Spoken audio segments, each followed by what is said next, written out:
বৃষ্টি প্রার্থনা করার যে সালাত, সেই সালাতকে বলা হয় সালাতুল ইস্তিসকা।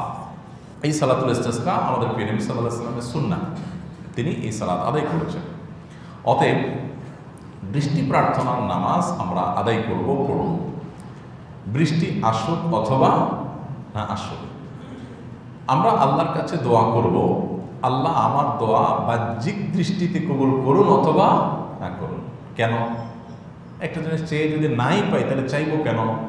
কারণ হলো এটা দুনিয়ার মানুষের কাছে চাওয়া নয়। দুনিয়ার মানুষের কাছে চেয়ে যদি আমি না পাই তাহলে চেয়ে অযথা নিজেকে ছোট করবো কেন? এটা দুনিয়ার মানুষের হিসাব। আর আল্লাহর হিসাব কি? আল্লাহর কাছে যে আমি চাইলাম, এই চাওয়াটাই একটা ইবাদত। আমার কাঙ্ক্ষিত জিনিসটা আমি পাই বা না পাই, এই চাওয়ার কারণে আমার আমলনামায় সওয়াব বা বিনিময় অটোমেটিক লেখা হবে, যদি আমার চাওয়াটা আল্লাহর জন্য হয়ে থাকে। কথা কি বুঝাতে পারছি? দোয়া করাটাই একটা কি ইবাদত। দোয়ার মাধ্যমে আমি যা চাইলাম সেটা আমি পাইলাম কি না পাইলাম এটা দেখার দরকার নেই। আমি যদি নাও পাই তারপর শুধু দোয়া করার মাধ্যমেই আমি একটা ইবাদত করলাম এবং নেকামলের উপযুক্ত হয়ে গেলাম ইনশাআল্লাহ। এক। দ্বিতীয়ত হলো, অনেক সময় আমাদের দোয়ার ফলাফল অনেক পরে গিয়ে প্রকাশ পায় বা আমরা পাই। এরকম বহু ঘটনা আপনি পাবেন। আপনার জীবনে অনেক আগে একটা জিনিস দোয়া করেছেন, আপনি নিজেও মনে করতে পারেন না কখন দোয়া করছেন, ভুলেই গেছেন আপনি হয়তো। আল্লাহ বলেন না, আল্লাহ তাআলা বলেন না। ওইটা এমন সময় ফলে গেছে যে আপনি নিজেও মিলাতে পারছেন না। হয়তো পরে অনেকদিন পরে, এই আমি কোনোদিন আল্লাহর কাছে এটা চেয়েছিলাম, আল্লাহ এখন আমাকে দিয়েছেন। বান্দা যখন আল্লাহর কাছে কোনো দোয়া করে সেটা তিনভাবে কবুল হয়। কয়ভাবে কবুল হয়? তিনভাবে। নাম্বার এক, যখন আমরা কোনো বিষয় আল্লাহর কাছে চাই, যা চাইলাম যখন চাইলাম তখন সেই জিনিসটা দিয়ে দিলেন তৎক্ষণাৎ, এটা এক ধরনের কবুল। এটাই আমরা সাধারণত চাই যে আল্লাহ তোমার কাছে আমি চাইছি, এখনো দিয়ে দাও। কখনো কখনো বান্দা যা চান যখন চান তখন আল্লাহ সেই জিনিসটা দেন না। এর না দেওয়ার পেছনে নানা রকমের হিকমত থাকতে পারে আল্লাহ। তার ভিতরে একটা হলো, আমি এই মুহূর্তে চাইলাম আল্লাহ আমার এই জিনিসটা দরকার, ওই জিনিসটা হইলে আমার মনে হয় আমার অনেক উপকার হবে, কিন্তু আল্লাহ জানেন এই মুহূর্তে এটা আমার না হলে বরং উপকারটা আরও বেশি হবে। কত অ্যাঙ্গেল থেকে বিষয়গুলোকে ভাববার সুযোগ আছে, দেখবার সুযোগ আছে। তো সেই জায়গা থেকে আল্লাহ তাআলা আমার কাঙ্ক্ষিত বিষয়টা এখন দিলেন না, একই জিনিস একটু পরে দিলেন, একটু দেরিতে দিলেন। এটা দোয়া কবুলের আরেকটা উপায়। তাহলে একটা হলো যখন যে অবস্থা চাইলাম তখন সেটা আমি পাইলাম, এটা দোয়া কবুলের একটা উপায়। আরেকটা দোয়া কবুলের পদ্ধতি হলো, আমি চাইলাম এখন, আল্লাহ দেন 2 মাস পর, 2 দিন পর, 3 দিন পর। আমি চাইলাম এখানে, আল্লাহ দিলেন আরেক জায়গায়। হতে পারে না? চুয়াডাঙ্গায় আপনারা দেখেছেন ওলামা একরাম ইস্তেসকা পড়েছেন, তার আগের দিন আমরা ইস্তেসকার নামাজ পড়েছি, না যেন একই দিন আমরা ইস্তেসকার নামাজ পড়েছি, এবং রাতে সেখানে স্বস্তির বৃষ্টি হয়েছে। অর্থাৎ এমন বৃষ্টি হয় না যে ফসলের ক্ষতি হয়। 15-20 মিনিটের স্বস্তি বৃষ্টিতে পুরো আবহাওয়া শীতল হয়েছে এবং আবহাওয়ার কোনো পূর্বাভাসও ছিল না। তো এই বিষয়টি দোয়া কবুলের একটা কি আলামত। আল্লাহ তাআলা যেখানে যখন যে অবস্থায় দেওয়াটা আমাদের জন্য কল্যাণকর রাখবেন সে অবস্থা তখন সেটা দিবেন। ইমানদার হিসেবে আমরা 2 অবস্থাতেই আল্লাহ তাআলার উপর সন্তুষ্ট থাকব। তৃতীয়ত, দোয়া কবুলের আরেকটা প্রক্রিয়া হলো, যখন যা চাইলাম তখন তো দিলেনই না, আবার পরেও দিলেন না, জমা রেখে দিলেন যে বান্দা দোয়া করছো, এটার বিনিময়ে তোমাকে আমি এখন দিলাম না, জমা থাকো, তুমি আমার কাছে পাবা। আখিরাতে বান্দাকে আল্লাহ তাআলা তার বিনিময়ে সওয়াব দিয়ে দেন।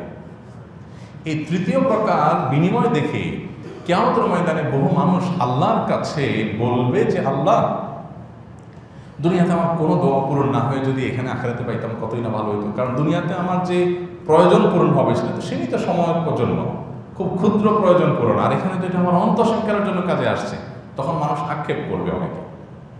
এই জন্য ভাই, ঈমানদারের বিষয় সম্পর্কে নবীজি সাল্লাল্লাহু আলাইহি ওয়াসাল্লাম বলেছেন, আজাবান লিআমরিল মুমিনি ইন্না আমরাহু কুল্লাহু খায়র। ঈমানদারের পুরো জীবনটাই হলো আপনার সারপ্রাইজিং, পুরো জীবনটাই হলো তার জন্য আনন্দের, এবং তার হারাবার কিচ্ছু নেই ঈমানদারের। কারণ ইন আসাবাহু খায়রুন, ঈমানদারের জীবনে যদি ভালো কিছু আসে, শাকার আসে, আল্লাহর কাছে শুকরিয়া আদায় করে, তাহলে ভালো কিছুও পাইলো বা শুকরিয়া আদায় করে সওয়াব পাইলো, ডাবল। ওয়াইন আসাবাহু শাররুন, আর যদি ঈমানদারের কোনো বিপদ আপদ হয়, সমস্যা হয়, যা চাইলো তা পাইলো না, তখন সবর আসে, সবর করে যে ঠিক আছে না পাইলে আমি আল্লাহর উপর সন্তুষ্ট, তখন সে বিনিময় লাভ করে। তাহলে হাতির মতো মরলেও লাখ, বাঁচলেও লাখ। এই জন্য ভাইরা, দোয়া কবুলের পর আমরা অনেকে অস্থির হয়ে যাই। দেখো নবী সাল্লাল্লাহু আলাইহি ওয়াসাল্লাম বলেছেন, বান্দা দোয়া আল্লাহ তাআলা কবুল করেন যতক্ষণ পর্যন্ত সে তাড়াহুড়ো না করে। তাড়াহুড়োর ব্যাখ্যা কি? নবী সাল্লাল্লাহু আলাইহি ওয়াসাল্লাম তাড়াহুড়োর একটা ব্যাখ্যা করেছেন যে দোয়ার পর কবুল হচ্ছে না কেন, কবুল হচ্ছে না কেন, এর জন্য ব্যাকুল হয়ে যাও। কবুল করা আল্লাহ তাআলার কাজ, আর দোয়া করা আমাদের কাজ। আমরা আমাদের কাজ করে যাব। ইমানদার আল্লাহর কাছে দোয়া করেই যাবে, করেই যাবে, আল্লাহ তাআলার কাছ থেকে পাই বা না পাই। নবী করিম সাল্লাল্লাহু আলাইহি সাল্লাম আবু জাহেলের হেদায়েত চেয়েছেন না? আবু জাহেল অথবা ওমর দুজনের একজনকে দিয়ে। আল্লাহ তাআলা যদিও মূল দোয়া কবুল করেছেন, কিন্তু আবু জাহেলকে ইসলামে আসো এটা যে চেয়েছেন তিনি, তার সে চাওয়াটা পূরণ হয়নি।